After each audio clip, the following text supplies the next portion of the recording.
what to do. Son striding forward. Son still going. Support arriving. Oh, they've scored! They've only gone and done it! We stand on the threshold of the Asian Cup, brimming with anticipation before its commencement.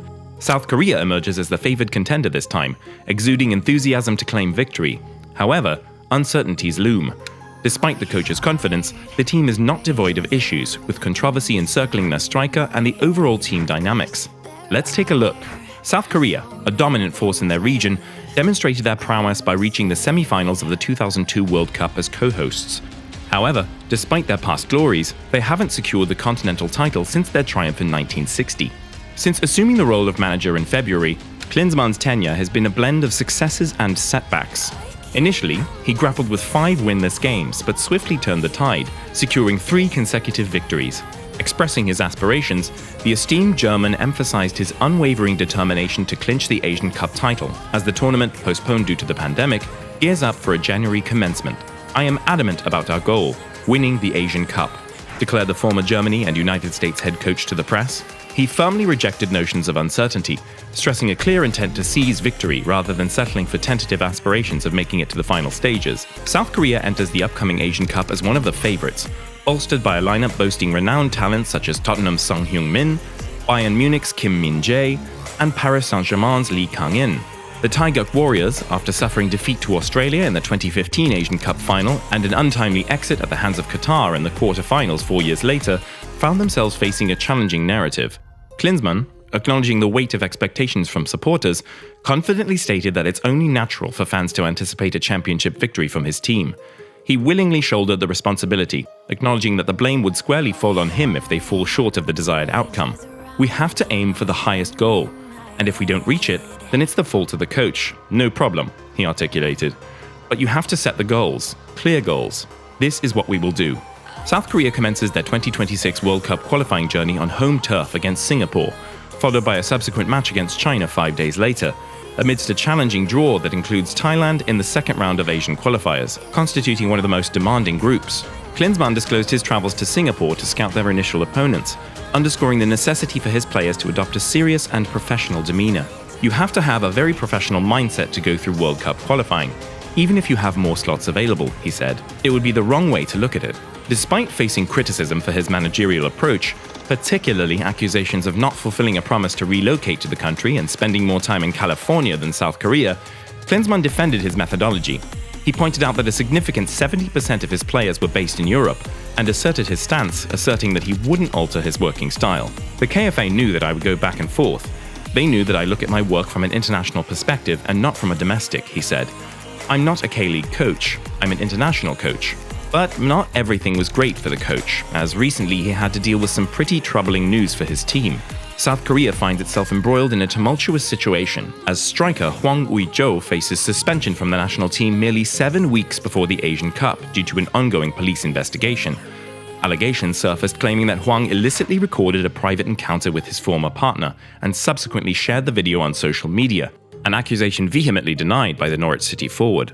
Despite his participation in 2 World Cup qualifiers for South Korea this month, including a successful penalty scored against Singapore, the Korean Football Association, or KFA, took a decisive step on Tuesday, opting to suspend Hwang pending the conclusion of the police inquiry. Notably, the 31-year-old maintains eligibility to play for his English second-tier club, Norwich, recently showcasing his prowess with a goal in a 3-2 defeat against Watford. Addressing the matter, Lee Yun-nam, head of the KFA's ethics committee, emphasized the paramount importance of national players upholding a standard of ethical conduct and responsibility. Given the player's status as a suspect under investigation, engaging in regular national team activities becomes challenging, Lee elaborated. Considering the lofty expectations of football fans, we deemed it unfit to include Hwang Ui-jo in the national team selection. Hwang, presently on loan at Norwich from Nottingham Forest, has amassed an impressive record of 19 goals in 62 appearances for South Korea. Coach Jurgen Klinsmann, expressing his understanding of the circumstances through a statement from the KFA, acknowledged and respected the decision made by the Korea Football Association. Amidst controversy, Klinsmann had previously chosen Hwang for recent World Cup qualifying victories over Singapore and China, defending his decision despite the ongoing police probe. "Speculation is inevitable," remarked the German World Cup winner after returning from the 3-0 triumph against China in Shenzhen. "Without concrete evidence, I remain skeptical. As the Asian Cup commences in Qatar on January 12th, South Korea faces their inaugural match against Bahrain 3 days into the tournament, all amid the backdrop of this unsettling episode involving their sideline striker.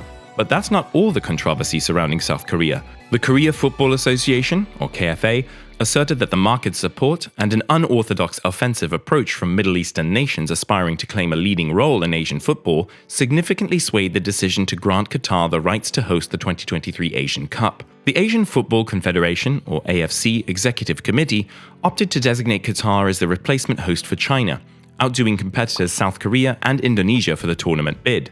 South Korea harbored aspirations to host the Asian Cup for the first time since 1960. The KFA articulated their belief in the merit of holding the tournament in East Asia concerning the rotation and general equilibrium within the Asian football landscape. However, the KFA indicated grappling against formidable odds posed by Qatar's robust financial, human, and infrastructural capabilities. Their statement highlighted Qatar's assurances of extensive financial backing, inclusive of additional sponsorships from domestic entities within the AFC, a lucrative broadcasting rights agreement with their own media company, and provisions for covering the operational expenses of the Asian Cup. The KFA further hinted at Saudi Arabia's interest in hosting the 2027 edition, suggesting a pledge of support to the AFC contingent upon the selection of the Middle East as the host for the 2023 Asian Cup. They suggested that these factors, including the assertive backing of Middle Eastern nations to steer Asian football, significantly influenced the selection process. Expressing their disappointment and the need for introspection over the failure to secure the bid, the KFA pledged to intensify efforts in enhancing international competitiveness and soccer diplomacy. They emphasized their commitment to showcasing South Korea's prowess on the global stage, particularly at the impending Qatar World Cup and the following year's Women's World Cup. Allegations have surfaced from South Korea, insinuating that Saudi Arabia supported Qatar's bid for the 2023 Asian Cup in exchange for South Korea's backing in securing the hosting rights for the 2027 tournament. When approached for comment regarding the KFA's assertions, Inside the Game sought the AFC's response. Despite the circumstances, South Korea retains its status as the frontrunners for the Asian Cup. Commencing their World Cup qualifying journey against Singapore in Seoul, followed by a match against China, South Korea, under the leadership of Jurgen Klinsmann, anticipates no easy victories, despite being deemed favourites. Having participated in the last 10 World Cups, the Korean team is heavily favoured to dominate Group C in the second phase of qualifying for the 2026 tournament, set to be hosted across the US, Canada, and Mexico, and notably expanded to accommodate 48 teams. Despite a turbulent start to his tenure, Klinsmann's side has secured 3 consecutive wins in friendly matches, poised to extend this streak against Singapore, ranked 155th, and China at 79th. Challenging the perception of an effortless journey, Klinsmann dismissed any notion of complacency. "I don't agree with that at all. It'll be the wrong way to look at it," Klinsmann said. "All the teams that fight for a spot in the World Cup will fight even harder now. It will still be very difficult. You have to have a very professional mindset. We will be very serious in every World Cup qualifying game." Highlighting the necessity of a professional mindset, Klinsmann emphasized their unwavering seriousness in every World Cup qualifying encounter. Despite being ranked 24th by FIFA, South Korea, a 2-time winner of the Asian Cup, has yet to secure the trophy since their triumph in 1960. Setting their sights firmly on the upcoming edition in Qatar, Klinsmann articulated their primary objective. "We want to go there and win the Asian Cup," he added. Not saying maybe Final Four, not maybe. We go there to win it. Underlining the significance of mindset in tournaments, Klinsmann stressed the importance of fostering belief and credibility within the team. "We have to aim for the highest goal. If we don't reach it, then it's the fault of the coach. It's no problem," he added, reiterating the team's resolute commitment to aiming for the top.